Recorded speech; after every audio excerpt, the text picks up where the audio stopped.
Thanks and welcome to the 1 p.m. bilingual news on Canal International with Henry Atembiat Junior Hussein. Nous l'appelons Good Day Junior. Good Day Henri Kedjan. Bonjour à tous. Voici les titres de votre journal.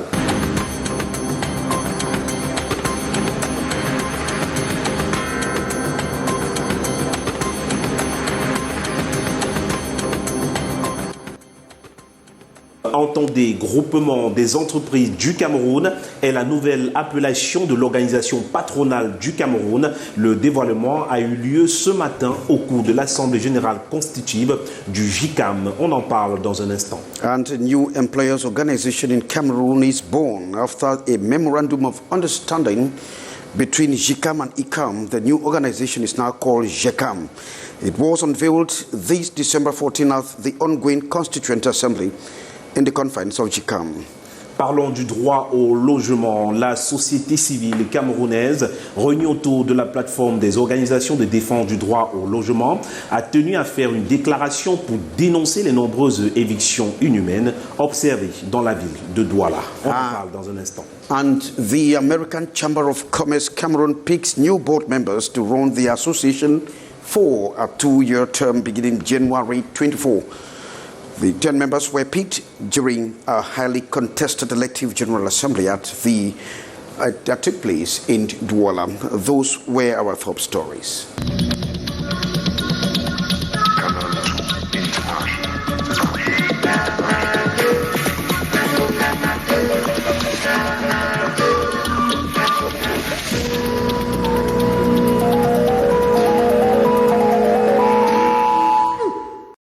To join us, Henry Atembiat Junior Hussein Nulapum, hook up with us on our social media platforms on Canal International, YouTube, as well as on Facebook. Now, it is a dawn of a new era for the business association in the country after a constituent assembly picked or came up with a new appellation, Junior Hussein.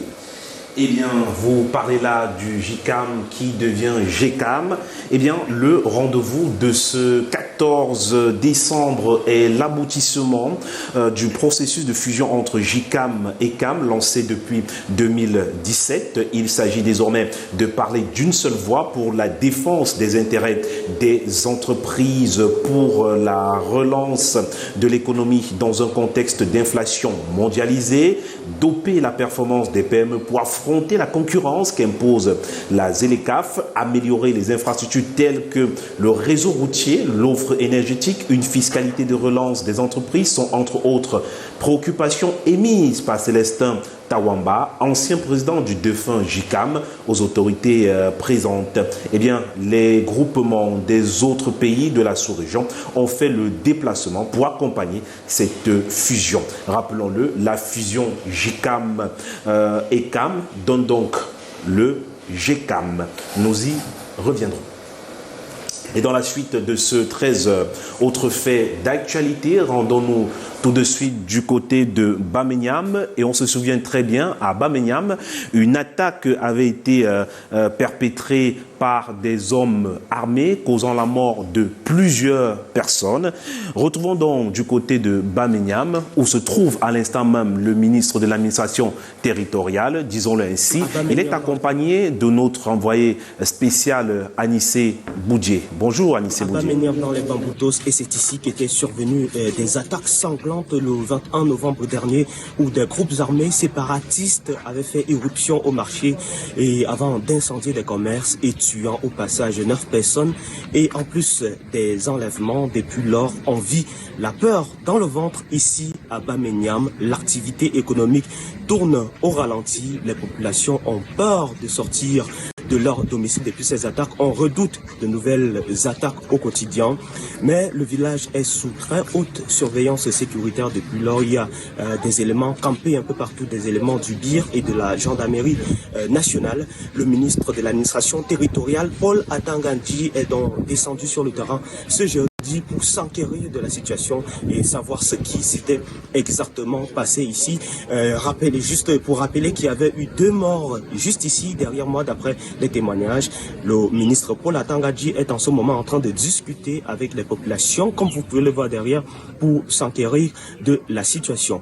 Pour rappel, le village Bamenyam, c'est le dernier village de la région de l'Ouest situé à la lisière. Et juste devant moi, c'est le village Ndop, l'un des grands fiefs des groupes armés séparatistes dans le Gorketunja, dans le nord-ouest. Daniel Anissé Boudjié, face à la caméra de Samuel Ebakissé, depuis Bamenyam, pour Canal 2. Pour la deuxième fois au cours de l'année. Eh bien, la pénurie de carburant que vit le Cameroun actuellement nous amène à nous interroger cet après-midi sur les raisons d'une telle situation. Comment en est-on arrivé là? Élément de réponse avec Titi Freeman et Thierry Nana. Pour la deuxième fois au cours de l'année 2023, le Cameroun fait face à une pénurie de carburant. Un manque de l'hydrocarbure, dû selon le ministère de l'Eau et de l'Énergie, à un retard d'approvisionnement. Là, ce sont les problèmes des marées. Les bateaux qui devaient embarquer le produit n'ont pas embarqué à temps. Et ce qui fait qu'arrivé ici aussi, il y a eu les bateaux ont raté les marées, ce qui fait qu'il y a eu ce décalage qui a causé cette pénurie. Je trouve qu'il pouvait quand même avoir une meilleure planification pour qu'on évite ce genre d'événement qui devient, comme vous l'avez dit tantôt, récurrent chaque mois de décembre et qu'on sort. Une situation attribuée au non-fonctionnement de la Société nationale de raffinage en charge du secteur pétrolier dans le pays. La Sonara a le monopole de la fourniture du marché, d'approvisionnement du marché camerounais à 80% des 2 100 000 qui était pratiquement sa capacité de raffinage. Donc on est autour de 1 600 000 tonnes de produits finis pétroliers diversifiés. Depuis que la Sonara a cessé de fonctionner dans la nuit du vendredi 30 au samedi 31 mai 2019, les 80% sont donc en jachère. On ne les livre plus, c'est-à-dire qu'il n'y a personne qui a su ce monopole sur ces 80%. Sa remise effective en service pourrait alors réduire les risques de panne sèche de cette ressource stratégique. La solution, c'est quoi? Revamper la Sonara, remettre dans les délais les plus brefs la Sonara à flot pour que la Sonara continue encore à exercer son autorité, sa prééminence sur les 80% de parts de marché. En 2021, l'État camerounais, à travers le ministère des Finances, a signé des accords avec des institutions bancaires pour restructurer les dettes financières de cette entreprise et réorganiser ses activités. Depuis lors, aucun progrès n'a été observé. Mettre les transports et la logistique de notre pays à la hauteur des enjeux actuels du commerce international, c'est le thème retenu pour la première édition du Salon du transport et de la logistique. On voit cela avec Titi Freeman et Marus Kwesou. Transporteurs, logisticiens et étudiants rassemblés à l'esplanade de la gare centrale de Douala. Ils prennent part au tout premier salon du transport et de la logistique.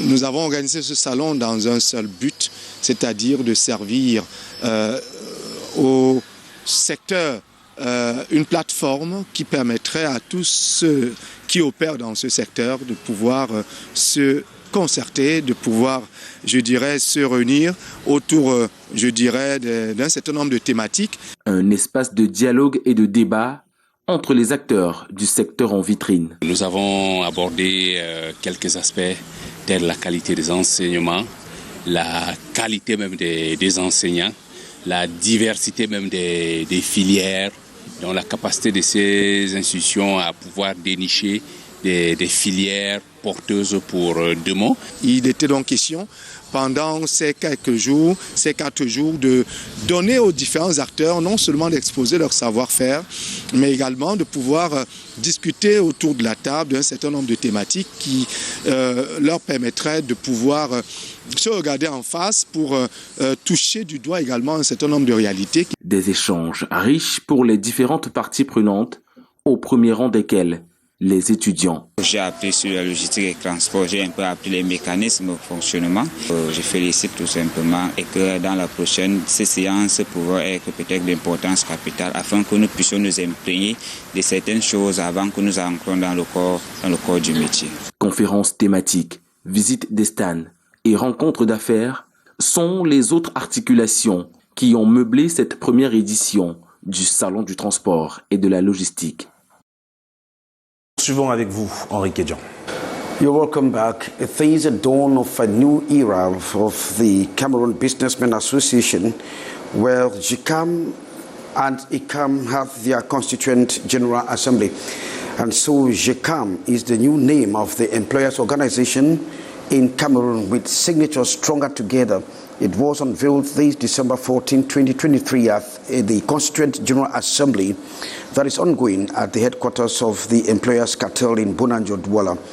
It is the new name born of a merger between the Cameroon's Employers Association, GCAM, and Entreprise du Cameroun, ICAM, in April 2023. So today's Constituent General Assembly of the merger entity was also an occasion to present the internal status and regulations of the new employers' organization born of the merger. One of them, which was preoccupying, was the right to vote, which will now be proportional to the economic weight of the member, depending on the category to which they belong. Celestin Tamamba underscored the importance of belonging and working together towards achieving a stronger private sector in Cameroon by influencing public policies.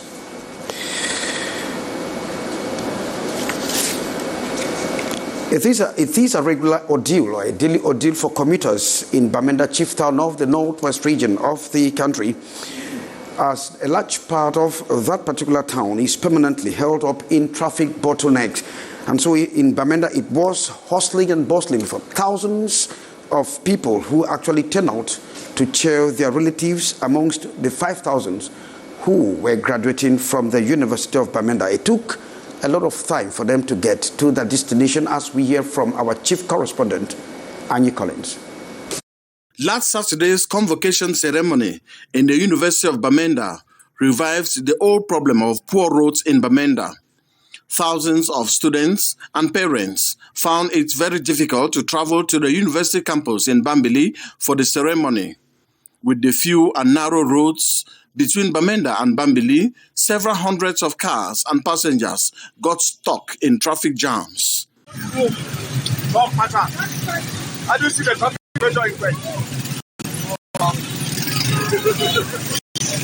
With the remarkable absence of traffic police officers, drivers and other persons of goodwill did voluntary services to control the flow of vehicles and especially motorbikes. The population...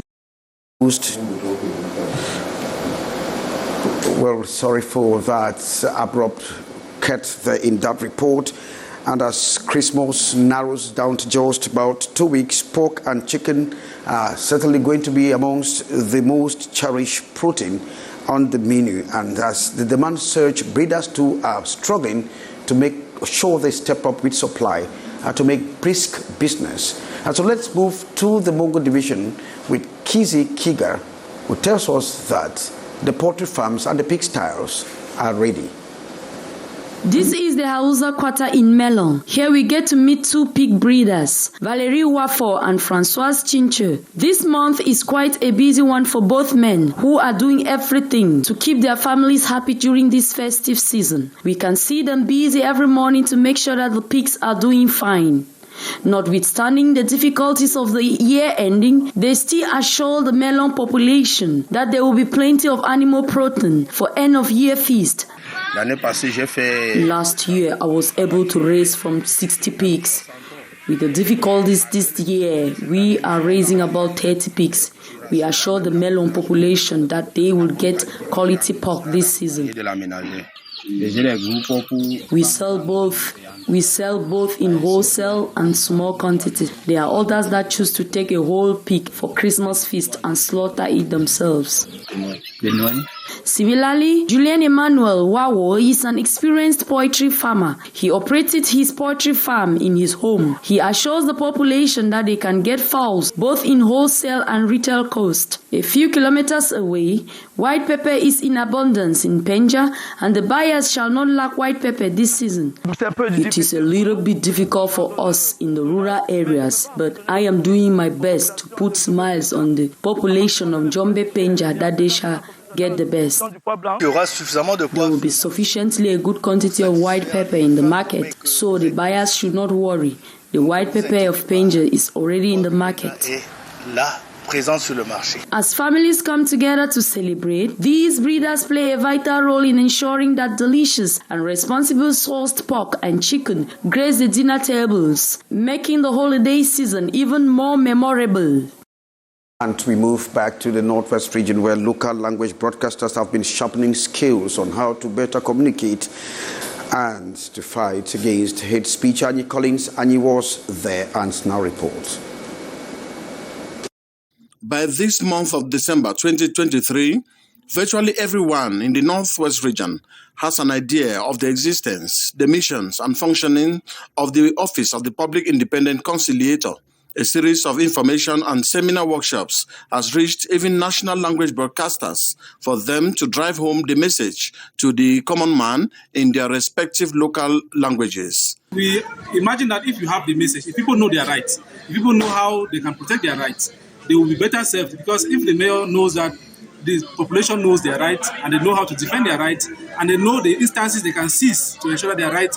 Since it's an avenue for complaints, we also learn on aspects concerning admissibility in terms of the complaints that are brought here.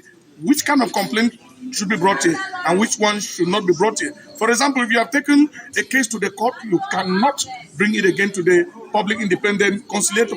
And if a case has been litigated by the court, you cannot bring it because they don't have the competence. Information is power. I have gotten the information that I have to relay to my community. And if there is anything that I have actually gathered today, my people have rights. I knew, maybe I didn't know enough, but today I have gathered to go back and give this information to my community. What is my council area supposed to do? Gathered in Bamenda, the encounter with local broadcasters was preceded by that of regional delegates of government ministries, which prompted reporters to ask the PIC whether learned people too, like these, could be ignorant of its functions. They are not ignorant about our office, but we need to explain our functions fully so that they should understand. You know, everybody belongs to a municipality, including the regional delegates. So if we can tell them our role, our function, and our organization, and our missions, they will carry our message to the mayors in their localities. Summarily, the Office of the Public Independent Conciliator was created to ensure the proper functioning of municipal councils and the amicable settlements of disputes between the people and their municipal representations. Northwest Chief Correspondent Annie Collins reporting there, and we move to the next segment with Eugene Hussein, and we are talking about low-cost housing. À l'occasion du 75e anniversaire des droits de l'homme, la société civile camerounaise réunie autour de la plateforme des organisations de défense du droit au logement a tenu à faire une déclaration pour dénoncer les nombreuses évictions inhumaines observées dans la ville de Douala et au Cameroun en général. La quintessence de cette déclaration dans cet élément. Reportage. La violation du droit au logement est au cœur des préoccupations de la plateforme des organisations de défense du droit au logement. L'état de dégradation de la situation des droits de l'homme au Cameroun et celui du droit au logement en particulier poussent cette plateforme à initier cette déclaration des organisations de la société civile à l'occasion de la Journée internationale des droits de l'homme. De ce qui précède, nous sommes profondément préoccupés par la violation manifeste des simples principes des procédures de la dignité humaine. Selon un rapport mené par le docteur Sanama sur les évictions forcées dans la ville de Douala, il ressort que la ville enregistre plus de 285 000 familles abandonnées dans la rue et sans abri. Cette violation flagrante des droits des riverains illustre la continuité d'une tendance alarmante et crée un impact considérable dans leur vie. Cette déclaration du jour vise à étaler les conséquences des évictions forcées et à proposer quelques recommandations. De mettre sur pied un cadre de réflexion non seulement pour éradiquer cette pratique, mais aussi pour accompagner sur plusieurs plans psychologiques, financièrement, etc. les victimes et potentielles victimes des évictions forcées. Occasion donnée à cette plateforme de dénoncer la dégradation du respect des droits humains au Cameroun, les évictions inhumaines et illégales perpétrées dans la ville de Douala et d'autres villes du Cameroun et de dénoncer l'utilisation des actes administratifs frauduleux pour procéder aux évictions forcées et de masse. 60 ans d'histoire de l'armée camerounaise consignée dans un ouvrage de 810 pages. C'est le fruit du deuxième colloque national d'histoire militaire tenu à l'occasion de la célébration du 60e anniversaire de l'armée camerounaise. Les précisions dans cet élément signé Joanne Diom 3 et Serge Alain Zébou. 60 ans d'histoire militaire retracée dans ce livre colossal de 810 pages, dont 73 pages hors texte. La présentation de ce 13 décembre 2023 à Yaoundé des actes du second colloque national d'histoire militaire tenu à Douala du 11 au 13 novembre 2021, le secrétaire général du ministère de la Défense préside les travaux en lieu et place du chef de ce département ministériel autour de lui.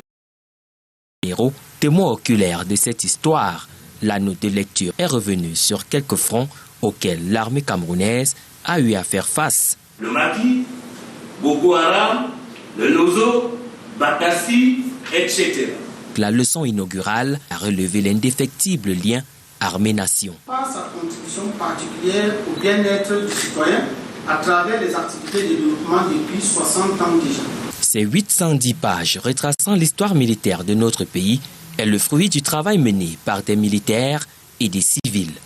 Il reste à espérer que le troisième colloque national d'histoire militaire en gestation nous permette de garder la même dynamique scientifique pour des résultats encore plus fournis. Ce livre est une boussole pour les nouvelles générations de Camerounais, pas toujours au fait de l'évolution de leur armée. La suite de ce 13h, c'est avec vous, Henri Kédian. The American Chamber of Commerce, Cameroon, has picked up new board members to run the association for a 2-year term beginning January 2024. And so 10 members were picked during a highly contested elective General Assembly that took place in Douala on December 11, 2023. Now details in the following report.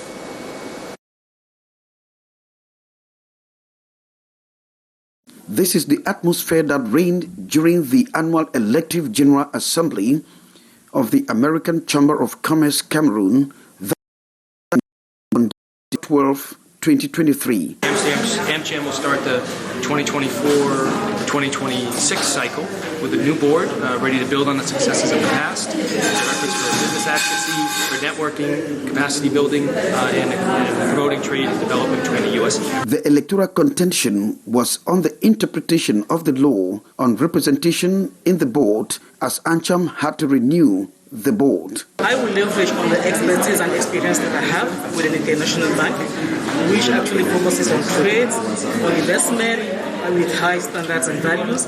And I will bring this wealth of experience to the board so that we can actually build the plan and also make sure that we action and achieve whatever we've agreed. It was a critical decision to pick the 10 members of the board of AmCham Cameroon out of the 13 who filed their candidacy to be elected as board members. Yes. Thanks very much, and of course you welcome back the Social Democratic Front, the SDF, and Federation of over 6 trade unions have signed a convention to step up the fight for better working conditions in Cameroon. The deal was struck at the Secretariat of the Social Democratic Front in Yaoundé on December 12th with a call for trade unions and civil society organizations to join in the fight and for better platforms towards a better Cameroon. Details with Hyacinth Chia.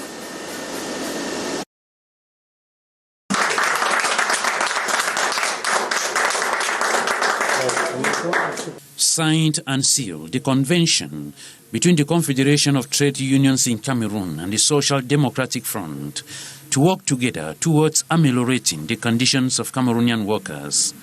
La convention en elle-même donne des engagements. The convention is an engagement leading us to common actions, regular consultations to influence political and trade union actions.